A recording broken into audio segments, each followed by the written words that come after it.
Okay, everybody, welcome to the video lecture on free body diagrams and joint reaction forces. This lecture is really intended to be a introduction to some of the things that we are going to measure in the GATE lab and give you a basic understanding of how we measure some of those forces in the GATE lab. So we're going to start talking about free body diagrams, but before we get there, just a quick review of some of the other things that we talked about in kinematics and kinetics. In particular, Newton's laws, three different laws that essentially tell us that for every action there's going to be an equal and opposite reaction, that when we talk about forces, we're talking about mass times acceleration, and also this concept of inertia. An object that is at rest is going to stay at rest, and an object that's moving is going to stay at moving until there's a force that's applied to it in the opposite direction. Key takeaway again for this lecture is that force equals mass times acceleration. We're going to come back to this concept of acceleration and accelerating and decelerating during gait and how that is perceived when we measure forces on our force plates. Keep in mind our formula for moments. Moments or torques are equal to force times that moment arm. The concept of static equilibrium, so that means that an object that is not moving has to have all of the forces and all of the moments that are acting on it equal to zero. So the forces up are going to have to equal the forces down if an object isn't moving. And then we also talk about composing and resolving forces, composition being putting multiple forces together to get a single resultant, and resolution is being where we have a single force or a single vector and we break that down into two or more components. So when we talk about composing and resolving forces, the composition of forces can only result in one output. So if I have two or if I have three different forces and I add them together, it's only going to give me a single resultant force. And that's the same way we think about regular numbers. So if you think about 4 plus 8, that is always going to equal 12. No matter what you do to it, when you add 4 and 8 together, it's going to give you 12. Obviously, these are scalar values that don't have any direction associated with them, but the concept is the same. If we work the other way, which is what we think of when we resolve vectors, if you start with 12 and you break 12 down, you can break 12 down into numerous or an infinite number of pairs that when added back together will give you 12. So when we add two force vectors together, we only get one resultant. But if we want to break forces down, there are infinite possible solutions, but we define a coordinate system that is usually perpendicular and parallel to the segment of interest, so we are left with something that is meaningful. So in the laboratory, we also have a coordinate system. So we will break down the force vectors that we see on our force plate into an x, a y, and a z component that are related to the direction the person is moving. And we'll talk a little bit more about that later. And again, we're in the body, we break our single force vector into a perpendicular and a parallel component because it makes sense that one is going to cause motion and the other one is going to cause compression or distraction. So here's just an example to help you guys test yourself at home so you can see that the answers are given to you at the bottom. We're not going to go through this now, but here are three different forces and the magnitude and the direction of those forces. You should be able to break those down into x and y components, add them together, and then get a single resultant as well as the direction of that resultant. So work through that on your own at home. That's just kind of a review example here. So when we talk about free body diagrams, a free body diagram is a drawing or a diagram that represents a segment of interest and all of the forces that are acting on it. So in the example that's shown here on the right, our segment of interest is the lower leg foot segment. We're going to consider that to be kind of one segment. So we're interested in all of the forces that are acting on that leg foot segment. So the forces that we know that we have are gravity. So I have gravity acting in a downward direction here. I have the weight that's around the ankle here, also acting in a downwards direction. And then I have the force of me pushing up on the front of the foot here as well. So those are all of the forces acting on the single segment.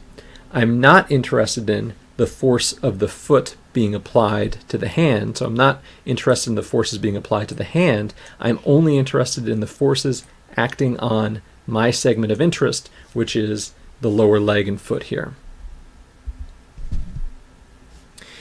Here's just another example when we think about a table, all the forces that are acting on a table. So let's say this is a table with a box on the middle of it. So I have the force of the box that's pushing down on the table. I have the force of gravity acting down on the table. And if those were the only two forces, my net force would be in a downwards direction and my table would be accelerating downwards. But we know that's not the case. So what are the other forces that we have in play here? Well, those are the forces that are known as our reaction forces that are acting and pushing back up on the table in an equal and opposite direction. So in this example, I have a force down due to gravity acting on the box and gravity acting on the table, and then I have the force of my reaction forces acting upwards in the opposite direction, and what's the net result is that the table doesn't move. It's a static object. It's not moving up, it's not moving down, it's not accelerating in either direction. The same thing that we did before, now we can kind of look at this free body diagram. So picture this as being a forearm that's holding a weight in the hand. And so we can look at all the forces acting on this forearm. I have the weight in the hand that's acting downwards in the same direction as gravity. I have gravity acting at the center of mass. I have my biceps force that's acting in this upwards direction.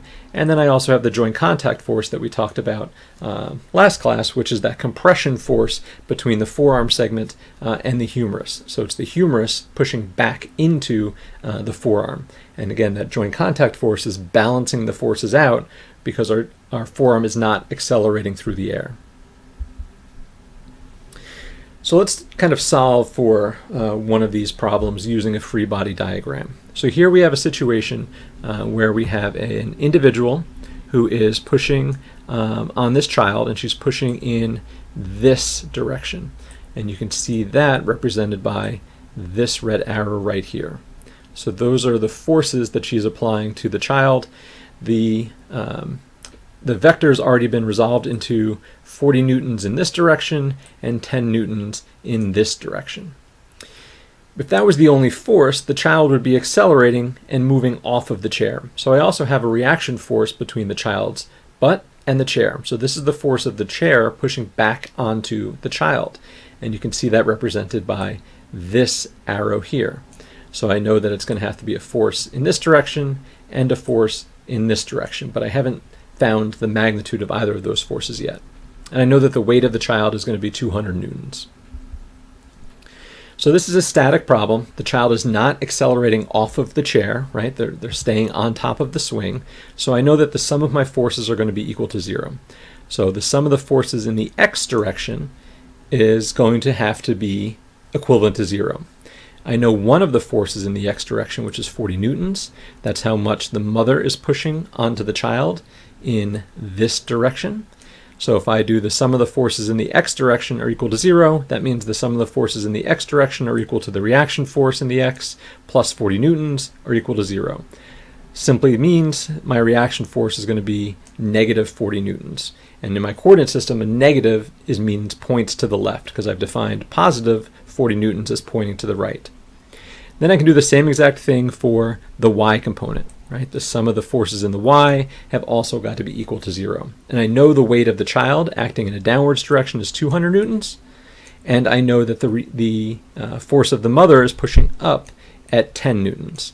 And then what I don't know is this Ry, the reaction force in the y direction. So if I put that into this equation here, that means the sum of the forces in the y is going to equal 10 newtons plus negative 200 newtons plus R of y equals 0. And so that gives me R of y as being 190 newtons in the upwards direction. And again, this is negative here because the way I've defined my coordinate system as being downwards is going to be negative in this situation. Now that I know my resultant reaction forces, I know how much is in this direction, and I know how much is in this direction. I can simply do Pythagorean theorem to get the hypotenuse of this, which is my resultant force acting in this direction. So if I do the a squared plus b squared equals c squared, and that gives me 194 newtons. So this hypotenuse is 194 newtons. The last thing I need to find out then is for that equation where here's my triangle, here's my resultant force. I know that this is 90 degrees because I found out an x and a y component, but what I don't know is what is this angle here. So I can use the tangent function to find opposite over adjacent, and then use the tangent function to find out what the answer is going to be. So if I'm interested in theta of this side here, so here's my theta, I can take tangent of theta equals opposite over adjacent. I divide both sides by tangent because I just want the angle alone, so that gives me the arctan function. And so now the theta is equal to arctan multiplied by opposite over adjacent. If I plug back in my 190 newtons here, here's my 190 on this side, my 40 on this side, I plug that back in, I do theta equals arctan of 190 divided by 40, and that's going to give me 78 degrees. So now I know all of the things about this child. I can complete my free body diagram, and that means that the resultant force of the child, or the swing pushing onto the child, is 194 newtons acting upwards and backwards at an angle of 78 degrees off of the horizontal. Okay, so let's talk a little bit about reaction forces now. So again, Newton's third law is that for every force there has to be an equal and opposing force that's equal in magnitude and opposite in direction. And so the ground reaction forces, as we think about them, are the forces that keep us from falling through the floor, but they're also the forces that are partially responsible for compression of our joint. So think about this. As the body weight is pulling us downwards due to gravity, the reaction force of the floor pushing back upwards is going to cause compression between our joints. So the ground reaction forces are in some ways responsible for the compression between our joints of our lower extremity when I'm walking. So here's just a Tyrannosaurus Rex, and he's standing on a bathroom scale. So there's a lot of things that are happening here. If I think about T-Rex, there's the forces of gravity that are acting on T-Rex. There's the force that T-Rex is applying to the scale. And then there's also the force that the scale is applying back to the T-Rex to overcome the force due to gravity. So as gravity pulls him down, the reaction force is the scale pushing back into the foot of the T-Rex. So thinking about which one we can best measure, well, it's very easy for me to measure the force of gravity. I know the magnitude of this if I simply know the mass of the object. But what's difficult for me to identify is the location of the center of mass. If he leans forward, then maybe the center of mass moves in this direction. If he stands up straighter, the center of mass moves in this direction. So even though it's easy for me to know the gravity acting on the T-Rex, it's difficult for me to know exactly where the gravity is occurring. It's much easier for me to measure how much the foot is pushing down into the scale, or conversely, how much the scale is pushing back into the foot. Those are going to be the exact same forces, equal and opposite directions. As we move, the center of mass is going to move, and also our contact point between the foot and the scale is going to move. But I can measure pretty precisely using a fancy bathroom scale where the foot is on this bathroom scale as he is moving through space. The other thing that happens is, once the T-Rex starts to move, the reaction forces are also going to change. So think about this: if the T-Rex were standing on the scale and he tried to jump off of the scale, he would have to push into the scale to accelerate his body upwards. That would give us an increase in the force between the scale and the foot. So even though the force of gravity didn't change, the reaction force did change because his body was accelerating. So remember, anytime there's an acceleration, there has to be an unequal force. And that's really what I want to capture, is I want to capture, as I have something that's accelerating and decelerating and gravity is acting on it, how can I best measure the forces being applied to that system? The other thing to consider is that the forces being applied to the scale or in this case our force plate, which is really just a fancy scale, is that that force is not always going to be in a downwards direction. So if I'm just standing on the scale without moving at all, then gravity is acting straight downwards. But if I'm jumping, or I'm accelerating forwards, or I'm accelerating backwards, then the forces are not going to be straight up and down. They are also going to be in a different direction. And so our force plates in our laboratory are able to capture not only the vertical component of the ground reaction force, but also the anterior and posterior and medial and lateral forces. Our bathroom scale only captures the vertical aspect of the reaction force. So ground reaction forces are the forces that we are really interested in measuring in our GATE lab. What we can do is, this is kind of nice to know information at this point, but if I start with knowing the forces that are occurring at the foot on the ground, I can then work my way back up and figure out the forces that are acting at the knee, and then the forces that are acting at the hip as well. And those are really important for biomechanical analyses. The thing about this is, even though it tells me about the ground reaction force and the effect on the knee and the hip, it doesn't take into consideration what the muscles are doing to those joints as well. So it's purely what are the reaction forces doing to my joints, which is important, but it's not the full picture. The other thing I can do in the GATE lab is, if I know the ground reaction force, both the magnitude as well as the direction, I can also use that to start to figure out what are the joint moments. And so here is an example of the reaction force, which is shown in this black arrow here. So this is a visual representation of the ground reaction force vector. You can see that that force vector is acting medial to the knee, a certain distance medial to the knee through space. If I take the force from this force vector and I multiply it by the moment arm, force times distance, I can then calculate my knee moment. So the knee moment is how much force is causing that knee to rotate in a certain direction. And in this example, if you can imagine the force being applied to the foot, that would result in the knee going into an adduction position. So that is what we refer to as our adduction moment. A force vector that's medial to the knee is going to result in an adduction moment. A force vector that's posterior to the knee is going to result in a knee flexion moment. So here is just a image or video. Let me change this here.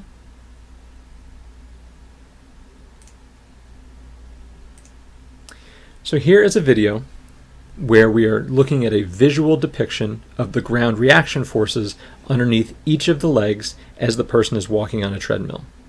So what I want you to get out of this video is that throughout the whole entire gait cycle, the ground reaction force vector increases and decreases, and also changes direction as well. So sometimes it's facing a little bit anteriorly, sometimes it's facing posteriorly, sometimes it's facing medially, and sometimes it's facing laterally. And why is that happening? Well, if the person were just to stand on our force plates, then the force would be oriented directly vertical, straight up, resisting the force of gravity.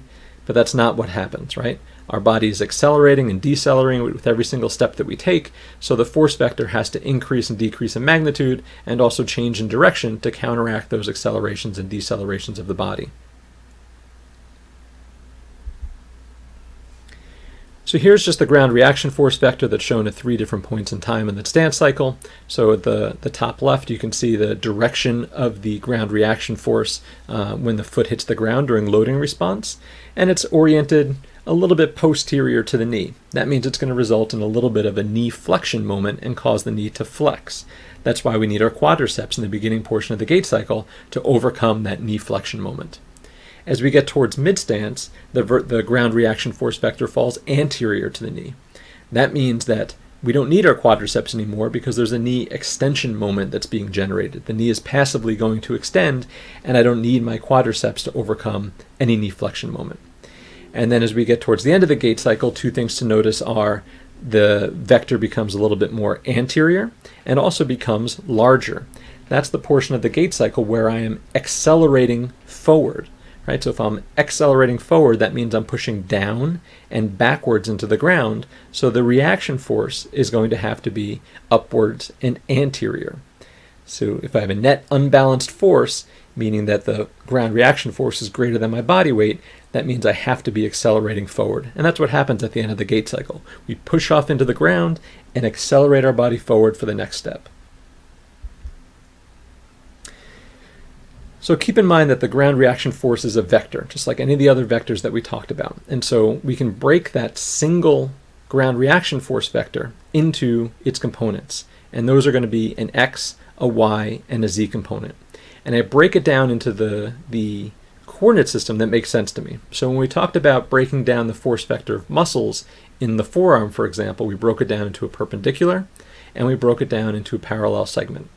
When we talk about breaking down the ground reaction force into its components, we break it down into a vertical piece, a medial to lateral piece, and an anterior and posterior piece relative to the way the person is facing.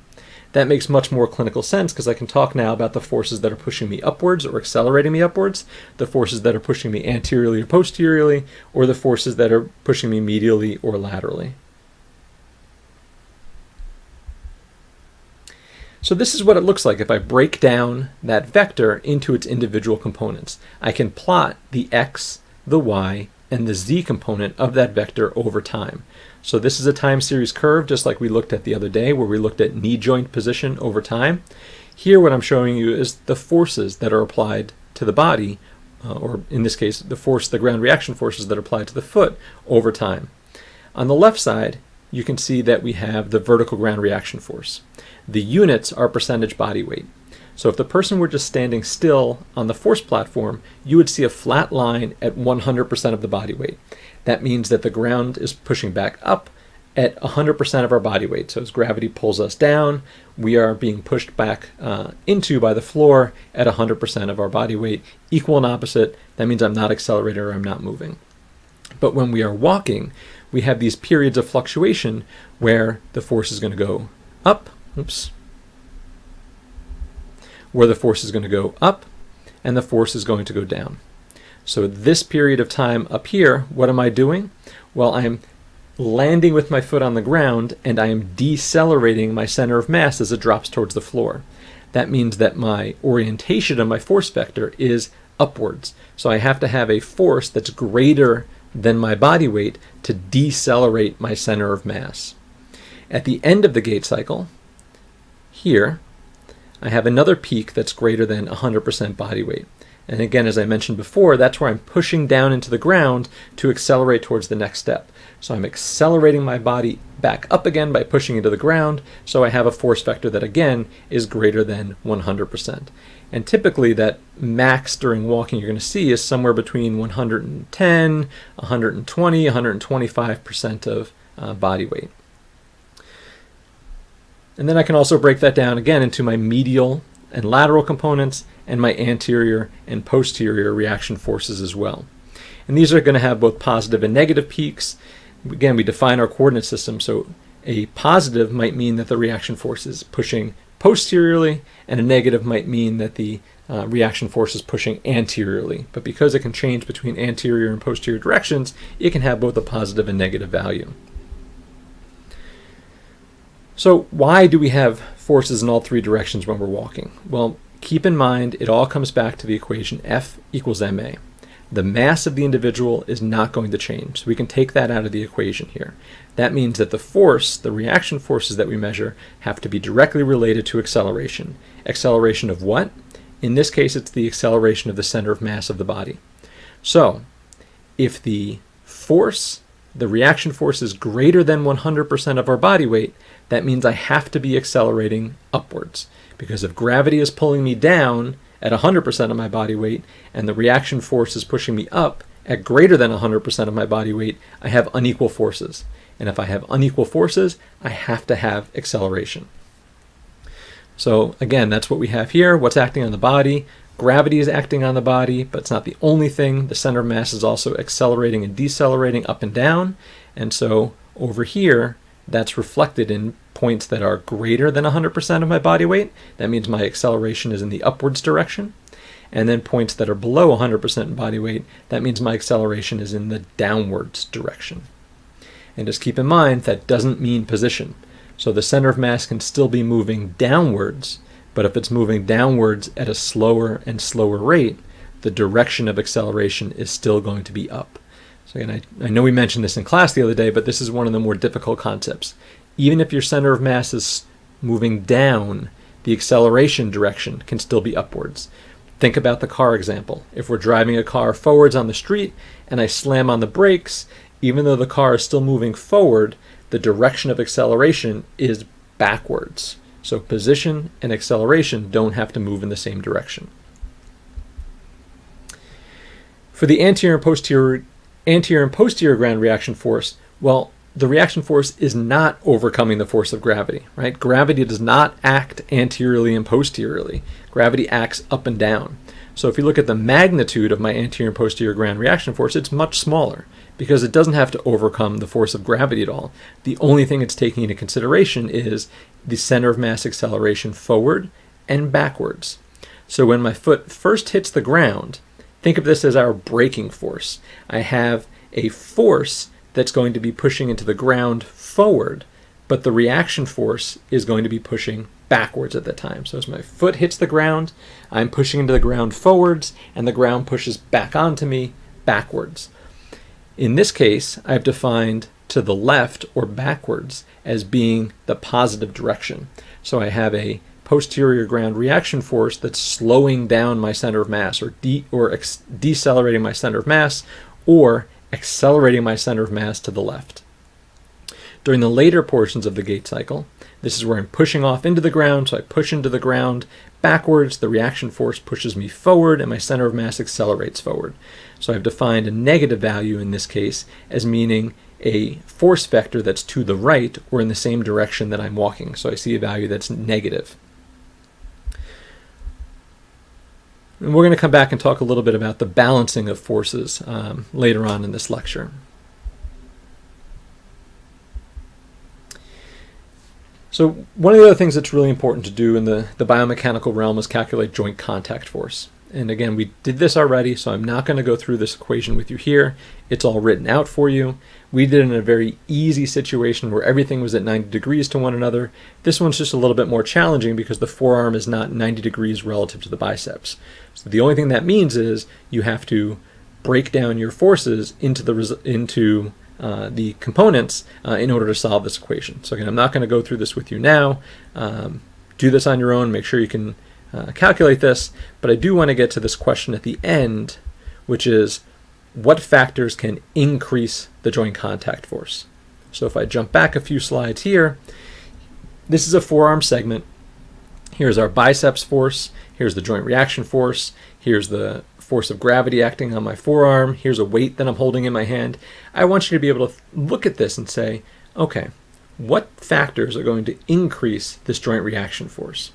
Well, if I increase the weight in the hand, then I'm going to increase the muscle force that's required to overcome it.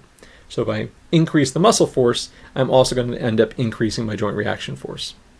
If I moved this muscle closer to the axis of rotation, I would also require greater muscle force to overcome the external moment that's being applied to the forearm. So if the muscle is closer to the axis of rotation, that's also going to increase the joint reaction forces that we see. If I moved this weight further away from the axis of rotation, it would create a greater moment, which means I need greater muscle force, which means that my joint reaction force is going to go up. So even if I don't increase the weight, but I move it further away from the axis of rotation, that will also increase muscle force and subsequently increase the reaction force. So what factors increase joint contact force?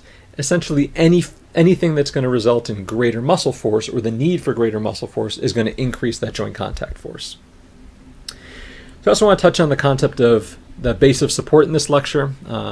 Just briefly, you're going to come back to this a lot when you get to your later classes. But the base of support that we have is the area that is covered between our 2 feet. So wherever our feet or wherever our points of contact are with the ground, the area between all of those points of contact is known as our base of support. So we can increase our base of support in a lot of ways. I can spread my feet further apart, Or I can use a walker. So this example here is somebody who has a walker and they're pushing down into the ground with a walker. You can see that, again, the walker is a point of contact between the body and the ground, so their base of support is very, very large here. If you move the feet further apart, that's going to result in a larger base of support. But basically anything that expands the area between the points of contact and the ground will increase the base of support. The last concept I want to touch on here is this concept of impulse, and we're going to measure this when we are in the laboratory next week. So we can rewrite Newton's second law over kind of a time interval rather than an instantaneous point in time. So F equals ma is the instantaneous equation for force equaling mass times acceleration. However, impulse is this concept of applying a force over a period of time. So in this equation, impulse, which is represented as J, is equal to the force over the period of time. This is also known as the momentum relationship, a lot of other things, but we're going to talk about this as being impulse in this situation. So take a look at the graph that's on the right. In the top graph, you have 10 newtons of force that are applied over a period of 2 seconds. In the bottom one, you have 2 newtons of force that are applied over a period of 10 seconds. Even though the forces are very different between those two, the impulse is going to be the same, because the equation for impulse is force multiplied by the period of time that it's applied. And so this becomes really important in biomechanics because you can have a very high force applied over a short period of time, which gives you a very rapid deceleration, or you can have a low-level force applied over a longer period of time, which is going to give you a slower period of deceleration. But in the end, the amount of deceleration is going to be the same between the two, or the impulse is going to be the same between the two. Take the example of jumping off of a box in 2 different conditions, and we're going to measure this in the gait lab. In the first condition, you jump off very stiff. You land with stiff legs, you don't bend your knees, you don't bend your ankle, you don't bend your back. In the second situation, we're going to flex our knees, we're going to flex our ankles, and we're going to bend our back as we land. In both of those situations, my mass of my body and the force of my body is going to be the same.